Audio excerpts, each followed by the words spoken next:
Good morning, students. Saturday morning of spring break, and here I am recording a video for you. Hey, just want to give you a brief update and also get your opinions on how we're going to conduct class in the future. So first of all, I want you to see here in our Moodle classroom, I have added a BA 473 Zoom classroom link. This would allow us to meet virtually live. And basically you would just click on this link, you would join our meeting in our classroom, and I would be able to see you'll be able to see and hear me, and we can conduct class in a normal manner that way.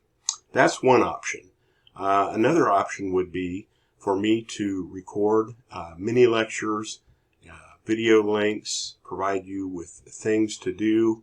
You could do those on your own, and we wouldn't necessarily have to meet virtually.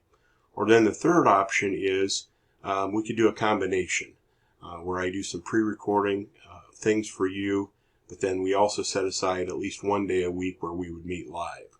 So basically what I have done is in the spring break section of Moodle, I have set up a little questionnaire, and all you do is just click on this link and then choose your answer, and that will help me in knowing how to proceed in setting up our class for the future. I would really appreciate it if you would answer this question as soon as possible. That way I can get busy resetting up our classroom and getting things done so that we don't miss a beat. We'll talk to you soon. Thank you.